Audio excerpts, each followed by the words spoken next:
Welcome to Khan's Crop Academy. Good morning, student. We are going to learn Agriculture Science and Technology Standard 12, Chapter number 4, Seed Production Technology. In previous lecture, explained the seed production of cotton. That is a harvesting, yield, and important pest. That is the insect.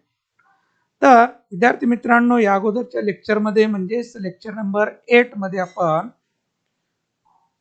Important insect इथपर्यंत आपण बघितलेलं होतं. त्यामध्ये before flowering paste and after flowering paste हे आपण explain केलेलं आहे.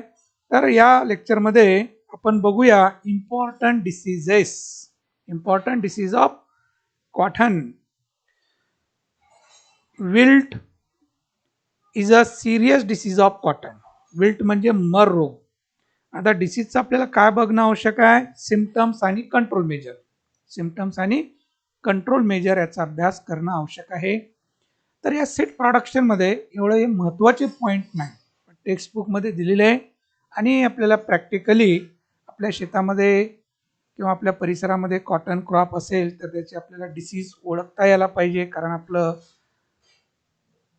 Crop production म्हणजेच ॲग्रिकल्चर सायन्स अँड टेक्नॉलॉजी हे विषय आपण घेतलेला आहे.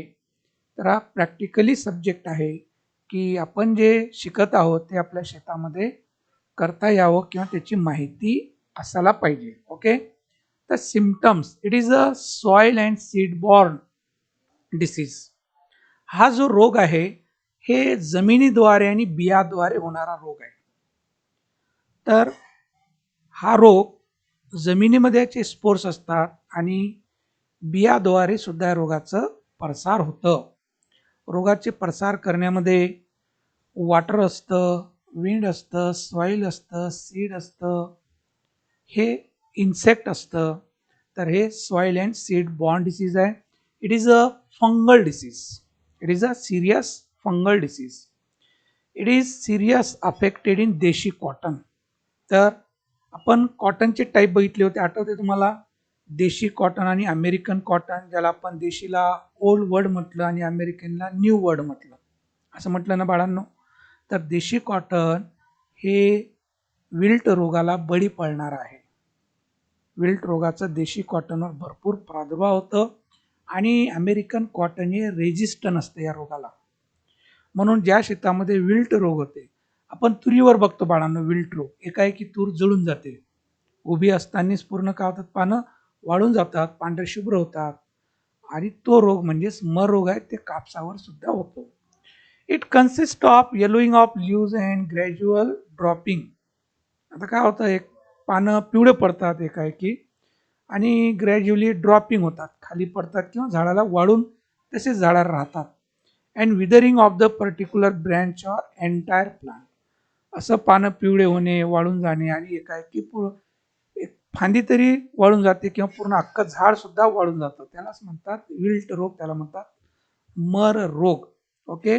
कंट्रोल मेजर, याच्यामध्ये व्हॅस्क्युलर टिश्यू टर्न ब्राऊन होतं. जर आपण त्याला अपरूटिंग केलं, त्याचे मुळं जर चिरलेत, आतमध्ये काळं असा पट्टा दिसतं, मग त्यामध्ये फंगस ऑर्गॅनिझम ब्लॉक होऊन बसतात आणि ते ब्लॉक झाल्यामुळं खालचं मटेरियल वर जात नाही, वरचं खाली येत नाही. हे देवाणघेवाण होतं. बायोलॉजीमध्ये तुम्ही शिकला, ट्रान्सपोर्टेशन ऑफ प्लांट असं चॅप्टर आहे, त्यामध्ये डिटेल आहे ना.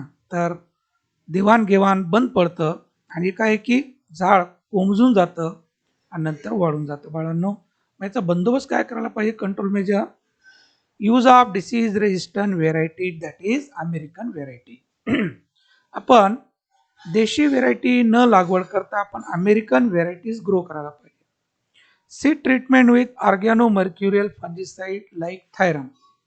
आपण ऑर्गॅनोमर्क्युरियल फंजिसाइडची ट्रीटमेंट करायला पाहिजे, थायरम लावायला पाहिजे. या पद्धतीने याचा बंदोबस्त करायला पाहिजे. विल्ट रोगाची लक्षणे जी आहेत तिथे आपण बघूया. हे विल्ट रोग आहे बाळांनो. एकाएकी झाड कोंबून जातं आणि असं वाळून जातं. एक बोंड फुटल्यानंतर सुद्धा एकाएकी झाड पूर्ण काय होतं, असं वाळून गेलेलं दिसतं बघा तुम्हाला, हे ना. हे लहान अवस्थेमध्ये होतं, बोंड अवस्थेमध्ये आणि मॅच्युरिटी स्टेजमध्ये सुद्धा प्रादुर्भाव जाणवतो. तर हे काय आहे? Wilt disease. काय? Wilt disease. एकाएकी कोमजून जातं.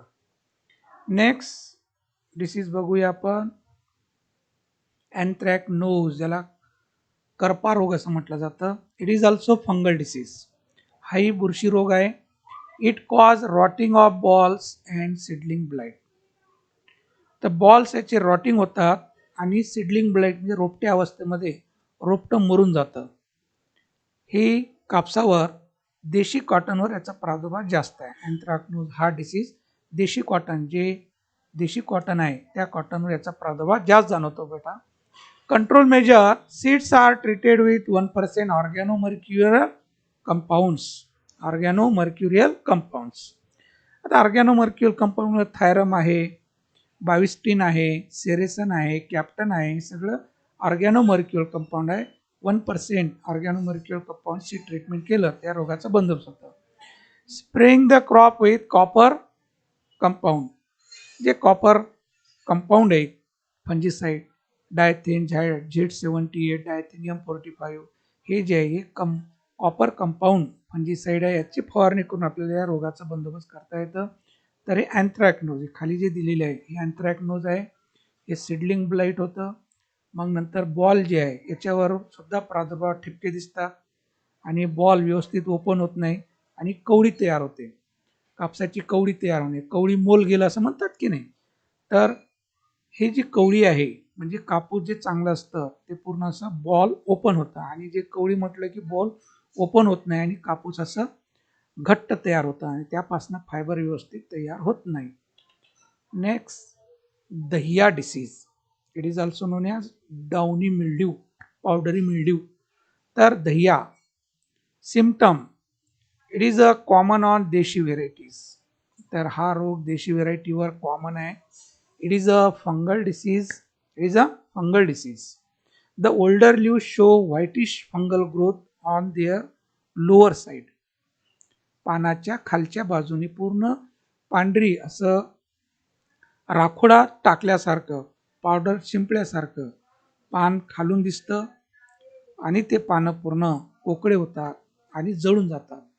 अफेक्टेड लीव्ह शेडिंग, हे पानं पूर्ण काय होतात, शेडिंग होतात, गळून जातात. तर हे सिम्पटम्स आहे. Control measure, growing disease resistant variety. Growing disease resistant variety, dusting with sulphur powder. Sulphur पावडरची धुरळणी करणे, तर या रोगाचं बंदोबस्त करता येतं. तर आपण याचे सिम्पटम बघूया. हे दहिया डिसीज, हे दहिया डिसीज आहे. पावडर मिल्ड्यू असे तयार होतात, लक्षात. तर हे दहिया डिसीज. हे ब्लॅक आर्म आहे, हे ब्लॅक आर्मचे सिम्पटम आहेत. तर बघूया आपण. हे black arm symptom, this is a soil, seed and year born disease. Black arm जे आहे हे जमिनीद्वारे, बियाद्वारे आणि हवेद्वारे ही रोगाचा प्रसार होतो. It is a bacterial disease of American cotton. हे जे रोग आहे बॅक्टेरियल आहे. आतापर्यंत सगळे फंगल डिसीज होते. ब्लॅक आर्म यालाच अँग्युलर लिप स्पॉट म्हणतात, याला सिडलिंग ब्लाइट सुद्धा म्हणतात, बॅक्टेरियल ब्लाइट असं म्हणतात. तर हे 2-3 नाव आहे त्याला, पण फेमस ब्लॅक आर्म आहे. तर हे बॅक्टेरियल डिसीज आहे आणि ते अमेरिकन व्हेरायटीवर येतं जास्त, देशी कॉटनवर हे येत नाही. देशी कॉटनवर 3 रोग येतात, दहिया आहे, अँथ्रॅकनोज आणि विल्ट. आणि हे अमेरिकन कॉटनवर येणारा जे रोग आहे black arm. Bacteria attack all aerial plant parts. जमिनीपासनं जेवढं काही भाग आहे ते सगळं भाग या रोगग्रस्त होतं. रोपटे अवस्थेपासनं तर जेव्हा काढणी होते तोपर्यंत या रोगाचा प्रादुर्भाव त्या त्या स्टेजमध्ये असतं, म्हणून तसं त्याला नाव सुद्धा दिलेलं असतं. Seedling blight, when blight, black arm, angular lip spot, असं हे नाव दिलेले आहे त्या त्या स्टेज. म्हणजेच झाडाचं कोणतं भाग अफेक्ट होतं, म्हणजेच अबाव ग्राउंड लेवलपासून जेवढं झाडाचं भाग आहे हे सगळ्या भागावर या रोगाचा प्रादुर्भाव जाणवतो, असं त्यांचं म्हणणं आहे. It also cause rotting of balls and seedling blight. तर बॉलवरही अफेक्ट होतं आणि जेव्हा लहान रोपटं असतं तेव्हापासनं तर बॉल तयार होईपर्यंत रोगाचा प्रादुर्भाव जाणवतो. Control measure of black arm: spray with zineb, also spray with copper oxychloride, that is a diethane Z70, diethenium 45. या रोगाचे लक्षणे दिसताच आपण काय करायला पाहिजे, झायनेबची फवारणी, कॉपर ऑक्झिक्लोराइड, आणि हे बॅक्टेरियल डिसीज आहे म्हणून याला स्ट्रेप्टोसायक्लिन सोल्युशनची फवारणी करणं आवश्यक आहे. आणि grow disease resistant variety, that is देशी कॉटन. इथं अमेरिकन कॉटनवर या रोगाचा प्रादुर्भाव जास्त जाणवतो म्हणून आपण देशी व्हेरायटी लागवड करायला पाहिजे. त्याचे सिम्पटम आपण बघूया. तर सीडलिंग पासनं तर बॉल पर्यंत या रोगाचा प्रादुर्भाव होतो. हे लहान रोपट आहे बघा, 2 पानावरच आहे तरी या रोगाचा प्रादुर्भाव झालेला. सीडलिंग ब्लाइट, नंतर ब्लॅक आर्म, हे आर्म जे आहे ना, हे ब्लॅक आर्म. नंतर व्हेन ब्लाइट सुद्धा म्हणतात त्याला, व्हेन पूर्ण ब्लॅक झालेली. नंतर याला lip spot, angular lip spot म्हणतात. सगळं ब्लॅक आर्मचं डिसीज आहे, त्याचे नाव आहेत तसे. त्या स्टेजमध्ये या रोगाचं प्रादुर्भाव झालं की त्याला ते नाव दिलेलं आहे. हे अँग्युलर लिप स्पॉट म्हणतात, कारण हे अँग्युलर लिप स्पॉट पानावर असं ठिपके. नंतर infected ball, rotting of ball, तर या बॉलवर सुद्धा याचे काळे ठिपके दिसतात. तर सीडलिंग पासनं तर बॉलपर्यंत या रोगाचा प्रादुर्भाव आपल्याला जाणवतो. आणि हे दहिया डिसीज आहे. हे कोणता डिसीज आहे? दहिया डिसीज आहे. असं पूर्ण पांढरी बुरशीची पानाच्या खालच्या दिशेनं तयार होतं आणि पान पूर्ण वाढून जातं, गळून जातं. तर हे झाले डिसीजेस. आता बघूया आपण एक्झरसाइज. काय बघायचं आपल्याला? एक्झरसाइज बघायचं आपल्याला. आपल्या टेक्स्टबुकमध्ये जे दिलेले आहेत प्रश्न आणि आपलं बोर्ड पॅटर्न जे आहे त्यावर कसे प्रश्न विचारले जातात, तर त्यांनी सॅम्पल दिलेले आहे. यावरून आपल्याला अनेक प्रश्न तयार करता येतात बाळांनो. तर general principle of seed production are broadly classified as a genetic and कोणतं डॅश प्रिन्सिपल, ॲग्रॉनॉमिकल प्रिन्सिपल. आपण किती टाईप केले? 2, जेनेटिकल प्रिन्सिपल आणि agronomical principle. Okay. The parents of H4 are, आता पॅरेंट पार्ट पाहिजे. H4 चे पॅरेंट पार्ट असणं आवश्यक आहे. G67 म्हणजे Gujarat 67 cross with American nectarless. तर G67 cross with American nectarless हे त्याचे पॅरेंट आहे. Hybrid jowar seed is produce by using डॅडॅस मेल स्टरिलिटी. आता हायब्रिड जवार मेल स्टरिलिटी आहे आणि ते कोणती मेल स्टरिलिटी वापरली जाते? Cytoplasmic genetic male sterility. Cytoplasmic genetic male sterility. तर हे सायटोप्लाझ्मिक जेनेटिक मेल स्टरिलिटी हे रॉंग आहे. इथं जे लाल झालंय हे चुकीनं झालंय. करेक्शन करून घ्या. बी नाही, सी आन्सर करेक्ट आहे.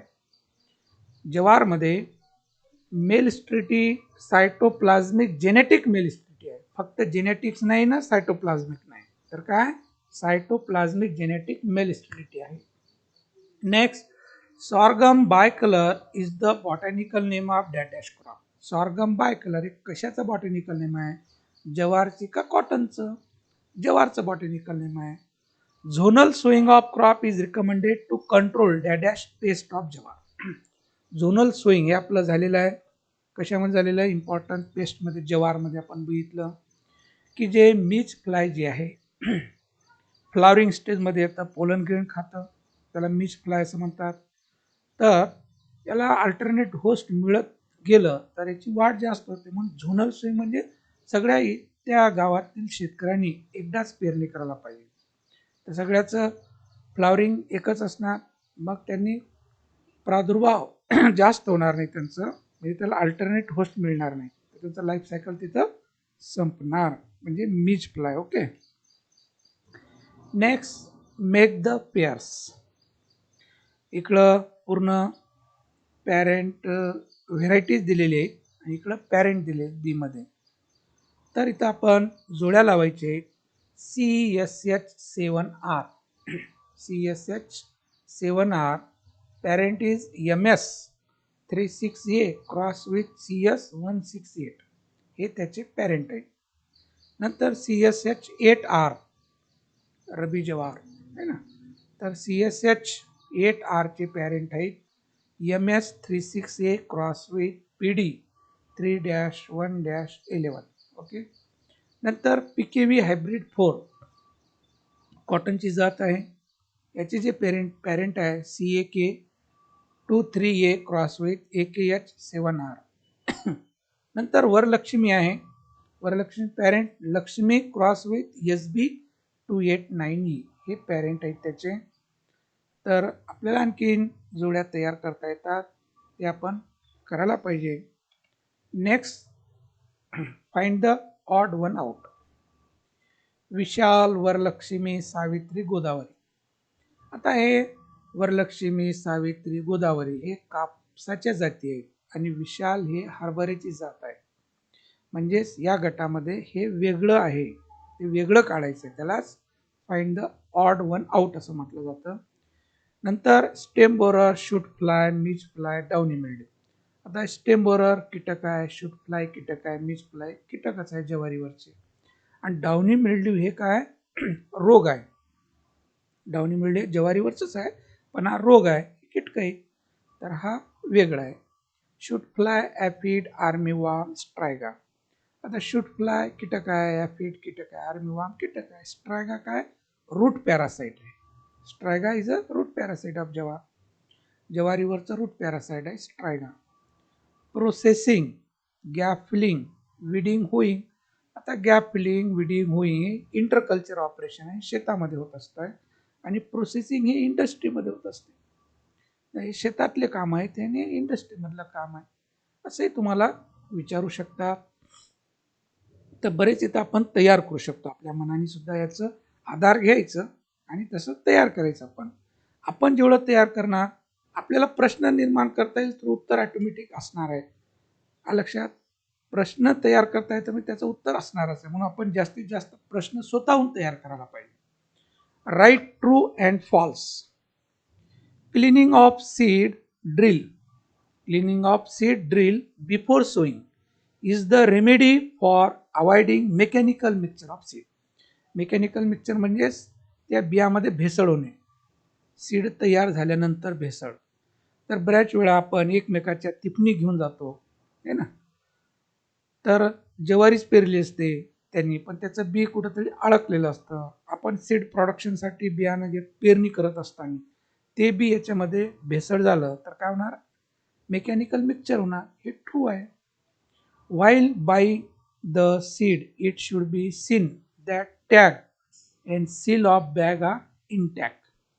While buying the seed, it should be seen, काय बघायचं, टॅग आहे का आणि त्याला सील आहे का त्या बॅगला, तर हे करेक्ट आहे, ते बघायला पाहिजे. कधी आपण बियाणं घेत असताना, विकत घेत असताना, विक्री करत असताना आपण काय घ्यायला पाहिजे, त्याला टॅग लावलेला आहे की नाही, लेबल आहे की नाही आहे ना, ते सील आहे की नाही, का फुटलेली आहे, हे बघणं आपलं काम आहे. बऱ्याच वेळा काय होत असतं, ते बॅग वगैरे सगळं असतं, पण त्यामध्ये बियाणं दुसरं भरलेलं असतं, व्यवस्थित ते सील केलेलं नसतं, याचा अर्थ की त्यामध्ये काहीतरी गोंधळ आहे. तर घेणाऱ्यांनी व्यवस्थित बघून घ्यायला पाहिजे. हायब्रिड सीड प्रोडक्शन, हायब्रिड व्हेरायटीचं बियाणं. Hybrid jawar seed is produced by crossing male sterile line A with restorer line R. True. आपण हायब्रिड जवार जेव्हा घेतो तेव्हा लाईन ए म्हणजेच लाईन ए काय असतं, फिमेल पॅरेंट असतं, म्हणजे तो काय असतं, मेल स्टराईल असतं. फिमेल पॅरेंट जवारचं मेल स्टराईल असतं आणि त्याच्यावर अँड्रोसियम नसतं, पोलन ग्रेन तयार होत नाही. दुसरं जे मेल पॅरेंट असतं ते रिस्टोरंट लाईन आर म्हणून पेरतो आपण, तर हे ट्रू आहे. Shoot fly is the major pest of cotton. कसं आहे, शूट फ्लाय हे जवारवरचं आहे, इथं कॉटन म्हणून दिलं म्हणजे फॉल्स आहे. The seed to be used for seed production should be of appropriate class. The seed to be used for seed production should be of appropriate class. त्याचे अप्रोप्रिएट क्लास आहे, foundation, certified, nucleus, breeder. Okay, तर असं true false विचारू शकतात. नंतर 2 मार्काचे प्रश्न, नंतर 3 मार्काचे, 4 मार्काचे कसे प्रश्न विचारतात. Give 2 reasons causing mechanical mixture of seed. तर रिझन सांगायचं मेकॅनिकल मिक्सचर कशाद्वारे होतं, है ना. एकतर सीड ड्रिलद्वारे होतं, नंतर वीडद्वारे होतं, है ना. Why isolation of seed crop is necessary. Isolation distance का ठेवला पाहिजे. For maintain genetical purity. What is supplementary pollination. What is supplementary pollination आपण दिलेलं आहे, है ना. Supplementary pollination. What are the uses of cotton. कॉटनचे युजेस सांगायचे. Write the parents of Godavari. गोदावरीचे पेरेंट लिहून टाकायचे. What is the nature of damage of stem borer affecting jowar. जवारवरचं जे स्टेम बोरर आहे त्याचं नेचर ऑफ डॅमेज लिहावं लागणार आहे. What are the control measure of cotton wilt. Wilt आपण बघितलं आताच याच लेक्चरमध्ये. त्याचे कंट्रोल मेजर लिहायचे. ग्रो अमेरिकन व्हेरायटी म्हणजे disease resistant variety. Seeds are treated organomercurial fungicide, हे लिहायला पाहिजे. नंतर 4 मार्कासाठी प्रश्न विचारू शकतात. Draw and label the sowing plan. जे आपण लेआउट सोईंग म्हटलं की नाही, ते 4 मार्कासाठी सुद्धा विचारू शकतात. For hybrid seed production of jowar. Hybrid seed प्रोडक्शनमध्ये जवारचं त्याचं लेआउट ऑफ सोईंग, त्याचं जे प्लॅन आहे ना, सगळं तुम्हाला व्यवस्थित जवारचं ते लाईन एचंही लेआउट केलं, पण लाईन आरचंही केलं, आणि line A cross with line आरचं म्हणजेच हायब्रिड सीड प्रोडक्शनचे लेआउट आपण केलेलं आहे. बाउंड्री लाईन, आतमध्ये 4 फिमेल 2 मेल, हे जे आहे ते प्लॅन व्यवस्थित एका कागदावर काढायचं आहे. किती मार्कासाठी. 4 मार्कासाठी बाळांनो. किती मार्कासाठी. 4 मार्कासाठी. Next, complete the following chart. असं चार्ट सुद्धा येऊ शकतं. फक्त त्या चार्टमध्ये जे रिकामी जागा आहेत ते भरायचे. तर ते भरण्यासाठी प्रत्येक याला 1-1 मार्क म्हणजे 4 मार्क. CSH5 हायब्रिड ते व्हेरायटी दिलेले, आणि याचे फिमेल पॅरेंटचं नाव लिहायचं, मेल पॅरेंटचं नाव लिहायचं. नंतर इथं फक्त फिमेल पॅरेंटचं नाव दिलेलं आहे आणि मेल पॅरेंटचं नाव दिलेलं आहे. तर आपल्याला व्हेरायटी कोणती आहे, कोणती तयार होते व्हेरायटी. बुरी नेक्टरलेस क्रॉस विथ MSU5. नंतर PKV हायब्रिड 5, त्याचे फिमेल आणि मेल पॅरेंटचे नाव लिहायचे. CSH16 त्याचं फिमेल पॅरेंट दिलेलं आहे, मेल पॅरेंट तुम्ही लिहायचे. असंही टेबल विचारू शकतात. Next, describe the isolation requirements for maintenance of male sterile line A. आपण जे isolation requirement for maintenance of male sterile line A, त्याचं आयसोलेशन डिस्टन्स कसं मेंटेन करायचं ते लिहायचं. आयसोलेशन म्हटलं की सगळ्याला आयसोलेशन तेच लिहून टाकायचं आहे. आपण जे दिलेलं आहे ते सगळ्याला चालतं ते. List the pest affecting jowar crop. फक्त लिस्ट आउट करायचं जवार अफेक्ट झालेलं. नंतर explain the symptoms and give control measure of cotton. Explain the symptom and give control measure of cotton, wilt and anthracnose. या दोघांची सिम्पटम लिहायचं आणि कंट्रोल मेजर लिहायचं. तर 4 मार्कासाठी. Describe the economic importance jowar crop. Economic importance jowar 4 मार्कासाठी. List out the cotton species. Cotton species लिहायची म्हणते. Gossypium arboreum, Gossypium herbaceum, Gossypium hirsutum, Gossypium barbadense. झाले 4 मार्क. लक्षात. तर असं विचारू शकतात. महत्वाचं जे विचारायचं आहे ते पुढंच आहे बाळांनो. Answer the following question. Write in brief about minor genetic variation. Minor genetic variation कसं होतं ते. What is the procedure of emasculation cotton? इमॅस्कुलेशनची प्रोसिजर लिहायची, कसं कसं आपण केलेलं आहे emasculation. Write the parents of Savitri आणि NHH 44. दोन्ही याचे पॅरेंट 4 मार्कासाठी. What is the principle of hybrid seed production of jowar? Hybrid seed production of जवारचे प्रिन्सिपल काय? प्रिन्सिपल आपण बघितले, रोगिंग, आयसोलेशन, हे ते लिहायचं आहे. What are the critical stage of jowar growth for irrigation? जवारचे पाणी देण्याचे जे ग्रोथ स्टेज आहेत ते फक्त इंग्लिश करायचे. Which treatments are given to cotton seed before sowing hybrid crop? तर कॉटनला कोणती सीड ट्रीटमेंट करतो? ते डिलिंटिंग, सल्फ्युरिक ॲसिड, नंतर वॉटर सोकिंग आणि फंजिसाईड. ओके, ते लिहायचे. तर याच्यावर 8 मार्काचा क्वेश्चन विचारू शकतात. किती मार्काचा? 8 मार्काचा question. What are the reason for mechanical mixture of seed? Mechanical mixture होण्याचे रिझन लिहायचे. What are the measures for maintenance of genetical purity during seed production? Genetical purity maintain करण्यासाठी आपण काय करायला पाहिजे? नंतर प्रश्न 8 मार्काचा असतो. क्वेश्चन नंबर 5 मध्ये describe maintenance of male sterile line jowar seed production line A on following point, किंवा give information about hybrid seed production of jowar CSH1 और CSH5 और CSH9 असं नाव दिलेलं असतं आणि खाली पॉईंट विचारतात. त्यामध्ये लँड रिक्वायरमेंट, लँड प्रिपरेशन विचारत नाही पण दिले त्यांनी, स्पेसिंग विचारतात, सीड रेट विचारतात, आयसोलेशन डिस्टन्स विचारतात, सोईंग मेथड म्हणजे प्लांटिंग रेशो कसं पेरतात, नंतर लेआउट ऑफ सोईंग असे विचारतात. तर ते पॉईंट महत्त्वाचे. नंतर पॅरेंट विचारतात. नंतर elucidate hybrid seed production of cotton on the following point. तर कॉटनवरही तसंच प्रश्न विचारतात. Gives information about hybrid seed production of cotton H4 और NHS44 किंवा गोदावरी, वरलक्ष्मी असं व्हेरायटीचं नाव दिलं जातं. काही वेळेला देत नाही. दिलं नाही म्हणजे त्यांनी पॅरेंट विचारणार आणि व्हेरायटीचं नाव दिलं तर पॅरेंट विचारणार.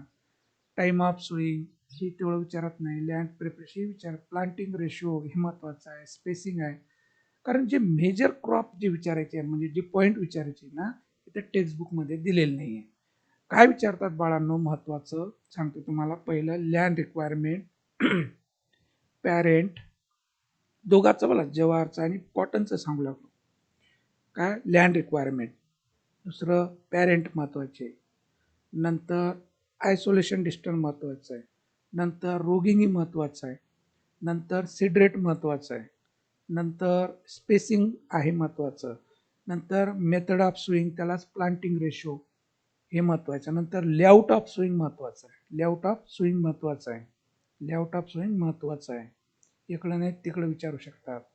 नंतर हार्वेस्टिंग आणि यील्ड हे पॉईंट फारच मस्ट आहे. लक्षात, हे मायनर आहे. हे हायब्रिड सीड प्रोडक्शनमध्ये हे पॉईंट विचारतात. बाकी कल्टिवेशन प्रॅक्टिसेस सारखे आहे ते पॉईंट, लँड प्रिपरेशन आणि सोईंग टाईम हे नाही. असो हे टेक्स्टबुकमध्ये असे प्रश्न दिलेले आहेत. तर विद्यार्थी मित्रांनो, इथं आपण थांबूया. थँक्स. जय जवान जय किसान.